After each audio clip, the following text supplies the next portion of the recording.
Thanks for tuning in to Talking Point. I'm your host, Neeraj Shah. And the Talking Point today are the views of N Jayakumar of Prime Securities. Needs no introduction. And so much happening that it's great to pick his brains on how does he piece together the many pieces of this jigsaw puzzle. Jake's great having you. Thanks for joining in. The only thing that people won't complain about, if anything, is because the markets have actually done really well from the lows of 16,800. How are you looking at risk assets through your prism currently, Jakes? I think at all points in time we need to be cognizant of risks. And but before I forget, thank you for having me on the show. The pleasure is ours. And whenever we come through, we usually look at one or two things that could be a differentiator at a point in time in the markets. And while I think risks are well known, I see as of now that people are very well positioned, if you will. Most people you speak to are cautious. They talk about new highs being a point at which the markets will come off. They're talking about a great dream run that we've had, at which point the market should come off. They're talking about valuations. So at most sort of get-togethers or social interactions, you have people talking about the joys of staying comfortable and on the sidelines and not being committed. So if this level of caution persists, I think the markets are in fine fettle, and I think they actually will inch up gradually is the way I see it. I'm not seeing froth in the markets. I'm not seeing participation other than perhaps in a few small cap stocks, which is not relevant because usually in small cap and mid cap stocks, there are very few participants per stock, if you will. So other than these pockets of froth or irrational valuations, and that in very, very few cases, my own sense is that the markets are well positioned to actually rise slowly and gradually. It will be a stock pickers market, and it continues to be one for the last now almost 18 months. Sector rotation is the name of the game. And the theme to actually track and be in is a combination of under-owned, under-loved, and you're clearly seeing, spaces like the FMCG and IT come off, which have been usually the destinations for most funds. And those spaces have actually been coming off, and clearly nowhere close to outperformance compared to, let's say, many of the other spaces which have, like pharmaceuticals, which has made a comeback, etc. So we need to be cognizant that this is a stock pickers market. Sector rotation is the name of the game, and underloved and underowned are the spaces to move forward into. Right. Okay, that's an interesting thought, and I'll peel off a little bit of those layers also. But I have a follow-up question to my own question, Jakes. First, did anything in the commentary of companies that you may be tracking or the broader markets catch you by surprise? Because not only the earnings call, but post the earnings interviews that we've done, a bunch of companies across varied sectors benefiting from the economic activity, talking about some fairly buoyant earning projections over the course of the next 4 quarters. See, the theme in the last few years has been cost cutting, rationalization, etc. For the first time, I think private sector capex is making a comeback. And what you're hearing is people who are investing in fresh capacities, in acquiring new capacities, brownfield expansions, etc. And these are actually looking at, therefore, quantum growth in earnings. When I say quantum, means compared to low to middling single digits. Now you're talking about reasonable double-digit growth coming through in many of the commentaries that I get to see, because it's a function of private sector capex kicking in, which wasn't the case for the last several years. Got it. Okay. So have you seen this kind of optimism primarily in the unloved sectors? And I'm removing IT and FMCG because they are recently being unloved, and therefore there might be some time to go. But the ones which have not been, or which have been neglected for the last 12 odd months, are you sensing some bit of fundamental comeback positioning on earnings in them, or is this more a case of valuations reverting to mean, so to say? I'll give you an example. I think you take a space like the metal space, right? Steel specifically. There's been substantial consolidation over the last 10 years. Through the NCLT process, multiple people collapsed, and all those capacities have now moved into the biggies. So the top 4 or 5 account for, let's say, almost 90% of the listed space exposure, and are actually, whether in the private sector or the public sector, increasing capacities. Now, on one hand, you hear commentary that demand pickup is slow. On the other hand, you pick up that you hear commentary that the private sector capex will come through. This sector actually represents all of this. That despite short-term demand issues, despite short-term problems with China supplying more steel in the world than otherwise in terms of exports, you have the majors increasing capacity, private sector capex in this space. All the majors are increasing capacity by at least 10 to 15% over the next 3 years, which indicates to me that people are taking a much longer view of the markets and of the economy than just what this particular year has to show for. So from that point of view, and also the fact that a year before the elections to 2 years after elections, general elections, you find a dramatic step up in activity indicates to me that some of the big industrial groups are and will continue to increase their spends in capacities and acquisitions. And usually in a consolidated industry, pricing to some extent, I mean, steel, you can't say there's any kind of a pricing power that you have because it's an international commodity. But even here, the fact that you're consolidated gives you some kind of strength, both in terms of supply side, in terms of raw materials, in terms of procurement, and to some extent on the end product side. So I see good heartening signs in the economy where the activity is picking up, capex is picking up, things like roads, power, steel consumption, therefore, cement, etc., are well and truly on the rise. So what differentiates this one from the previous metal cycles, Jakes, in that every time that we've had good times for the steel space, they are guilty of expanding by over leveraging? Is it that this time around you don't see the signs of leverage? Well, most of the companies in the space, out of the top 4 or 5, 2 of them, one in the public sector and one in the private sector, near debt zero. The other 2 are debt equity levels that they have not seen for the last 5-7 years. They're at EBITDA to debt, which is or debt to EBITDA, which is better than it's been for the last any number of years. So with those kind of parameters, any free cash flow generation or any operating cash flow generation will be used partly for debt repayment and partly for expansion, which is a good way to do it rather than just do it out of debt, as has been the case in the past. Got it. Thanks for that. The other one, a point that you mentioned, which is private capex. Jakes, we've seen signs of government capex really driving the optimism from companies like ABB, Cummins, so on and so forth, quite evident out there. I heard you use the term private capex. Do you see telltale signs of this picking up steam in calendar year 23 itself, or would it be back-ended? Dramatically. I see a lot of the top 2, 3 in virtually most of the capital goods verticals are increasing their spends on capex. You're even having smaller companies like in the engineering spaces, manufactured exports, engineering exports, spaces like hydraulics, machine tools. Capacities are going up all the time. So I think there is a good sign here that there is a next wave of economic boom waiting to happen, which probably will happen post some continuity in the general elections into the next 5 years. And therefore, I see that as being the driver, whereas people now famously talk about this 3.75 trillion economy moving towards 5 trillion and so on and so forth. So that's the kind of, activity that I see, that in this phase of movement to the 5 trillion economy, both discretionary spends as per capita income goes up, and in terms of the manufacturing activity as well, I think you'll see dramatic shifts in the scale of operations on both these.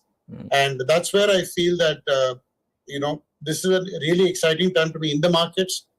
People will make money on a whole bunch of stocks, but because there is so much information overload in the markets, that stocks become overvalued very, very quickly. Movements that have to happen over a period of 3-5 years happen, sometimes even in 6 months.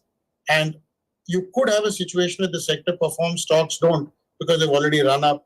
Or in the turnaround spaces, you buy into stocks which may make you wait for a bit, but the turnaround may happen, a year and a half later.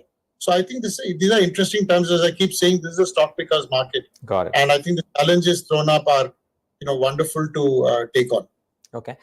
One question, Jakes, you would have possibly thought it through multiple times over, but just trying to understand how you think about it. This whole criteria of, or the whole conversation around per capita moving up from 2200, circa 2200 currently, to 3000, at some point of time moving up to 4000, 5000, as the case may be, over the number of years.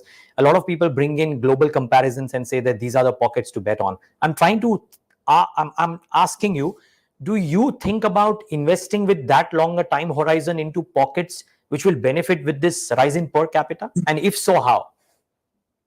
I think the investment theme is not from that, it's not that time frame necessarily you look at. I think the way you would look at it is differently, which is to say that there are sectors benefited, but you have to drill down to stocks very quickly. So if it's discretionary, you need to go into, the discretionary space, whether it's spaces involving, the traditional, should I say, consumer durables, or you could talk about things like holidays. You could talk about things like expansion into a second home. All these are discretionary purchases. So you could have a bunch of these sectors which could benefit. The long view is only in terms of some of these stocks playing out, but you have to drill down to stocks. Sectoral calls are great from an overseas fund manager's perspective, not necessarily from a retail individual perspective. Thank you for that answer. One more global question, actually two more global questions, and then and all of them are in trend with what's happening recently. There's a lot of talk in global articles, even on Bloomberg, about how this turn by or move by Apple to move the manufacturing base in a significant proportion to India is a bit of a game changer for India at large and for pockets within that ecosystem too. How have you thought about it, if you have given it some thought? I think it was always waiting to happen. My own assessment is that the last 2-3 years, China has been scoring self-goals. And the fact of the matter is they've got a lot older average population than India does. And therefore, this entire thing about stimuli to actually stoke the economy, spend, etc., is coming with some skepticism. They aren't able to my mind, achieve the same level of consumption which they expected with the kind of stimulus that they have in mind. So keeping that in mind, the other side has been that the population therefore has been, the aspects like mass poverty or, addressing consumption has become a big issue from a Chinese government perspective. Added to it is also the geopolitics of what I think our gentlemen in Delhi have been doing, which is actually nothing short of a miracle in terms of relationship they have with multiple countries, in fact, virtually every country around the world. Our foreign policy has actually been instrumental in driving some of our best economic wins. And from that point of view, I feel the movement to India of manufacturing capacities by MNCs worldwide is just a matter of time. Apple is, to that extent, the sort of, the smart object on your shop window kind of thing, where people notice. But Apple leads a train of thought. There are a whole host of smaller companies based in Japan, based in the Far East, who have capacities in Taiwan, etc., who moved to India. So that movement is happening all the time. It's nothing to do necessarily with Apple doing it, but Apple becomes the more visible face that does it. Okay, the poster boy of sorts. Okay, my final question, and I'm leading into something that your company has done too, and which is by this question of mine, which is this development or this announcement that came in that Accenture is going to invest about $3 billion in AI, double up AI staff to 80,000, and a lot of conversation around what AI could mean for the listed IT services pocket in India. Is it a threat? Is it an enabler? Is it a bit of a confounding proposition at best currently as things stand? AI is a disruptor for starters. So will jobs get lost? I think the answer is an unequivocal yes. Will jobs get simplified? The answer is unequivocal yes. Will jobs start getting shrunk to smaller companies? Possibly. The important thing is, in the IT space, both in terms of offerings, etc., AI is no longer a buzzword. AI ML is no longer a theme that you need to, have an exposure to. It's something that every company needs to look at. And strangely, while you're looking at it, it's not even that it's only the IT services company or the IT products companies. I think every company in some form is getting threatened by the existence of artificial intelligence.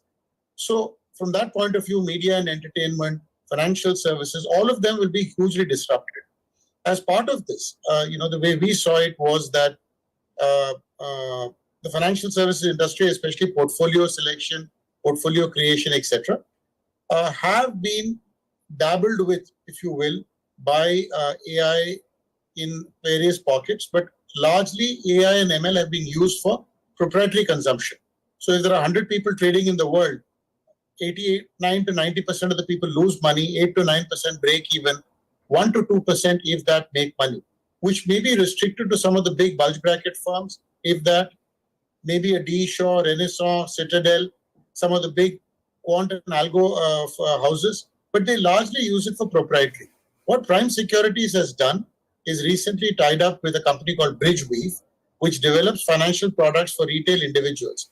And we are trying to democratize decision making so that individuals first stop, quote unquote, losing money, and then over a period of time can make money. This could happen in terms of day trading. This could happen in terms of portfolio products. So the portfolio product that Bridgeview has developed last year generated 52% compared to Nifty's 4%. Wow. Or his day trading product, which is currently being onboarded with multiple brokers and will be there for retail to consume over the next, 1 to 2 quarters. And Bridgeview will now become 100% sub, where we have taken a portion, 8%, specifically by way of a cash injection into the company. And the balance, 92%, we propose to do a stock swap and complete the transaction over the next 6 to 8 weeks. That's what we are attempting to do, where Prime Securities will become 100% owner of Bridgeview, and the shareholders and the founders of Bridgeview become shareholders of Prime. So the complete alignment is there. Apart from this being to use a trite phrase, a game changer from a investing perspective, this actually could make the existing services business of Prime quite small compared to what the transaction-driven, granular, technology-enabled, next-generation, cutting-edge kind of technology can do to Prime Securities as a whole from its income stream. So this actually is quite a cataclysmic change from a Prime Securities business plan point of view as well. Got it. Okay. And Jakes, one final question. I mean, how do you foresee? I mean, this is not. I mean, so firstly, congratulations on this deal. I mean, it's good to see people thinking beyond the traditional frontiers. We saw that happening with Zerodha some time back, and then this whole advent of discount broking. I'm not comparing the two, but all I'm saying is that everybody talks about AI impacting businesses. You've taken a step on the equity side. I would love to understand, independent of what you are doing at Prime, how could AI, to your mind, impact this whole market / investing / investment profession that all of us are a part of, so to say? So for starters, let's be clear that machines are learning all the time. When you're sleeping, they're learning. There's reinforcement learning. There's learning through adding more and more factors into the mix. There's a greater analysis. Machines don't forget. They learn from their mistakes, if you will. And intuitively, if a certain machine or a system has been in operation for a period of time, chances are that it gets smarter than all the individuals who've created it.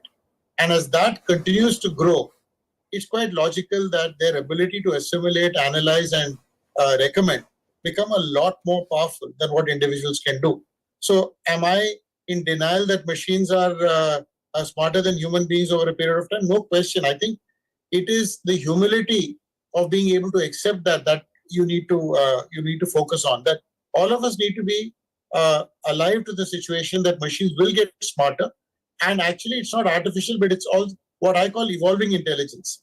That evolving intelligence is more powerful than what a group of people or all groups of people put together can do. And the important thing about AI is many of these tools developed whether by DeepMind, which is part of Google, or OpenAI or any of the others, are going to be open access, able to be available to other people who can use tools and devices, if you will, to improve your own business, improve efficiencies, improve speed of response, and so on and so forth. I'm saying a simple use case that most of us do on ChatGPT would be to just put down 4, 5, 6 things that you need to about, let's say, a particular event or a person, and you want a speech written. It comes out in 35, 40 seconds. Now, when was the last time that you had something that came out logically in a sequence, in chronological order in terms of the way facts are put out, in a sort of sensitive way if you wanted to, in a very formal way if you wanted to, correct English, correct grammar, and you have it. I mean, if just this could be done, then you could, argue, for instance, why people spend time writing essays, why organizational productivity can't be enhanced if everybody starts using ChatGPT or Bard, which is the Google equivalent for a similar thing. So I think the use of this is a given. Just like you use apps for achieving certain end outcomes, similarly, you will use AI for a bunch of use cases, and specifically for investments and making ongoing investments is what I purpose. As always, lovely talking to you, Jakes. Congratulations on the move yet again, and all the best with that. When you launch it for retail en masse, it'll be lovely to get an understanding from you about how retail can use it. So it'll be lovely to do an interaction then. Thank you again for having me over. All the very best. Thank you, and viewers, thanks for tuning into this edition of The Talking Point.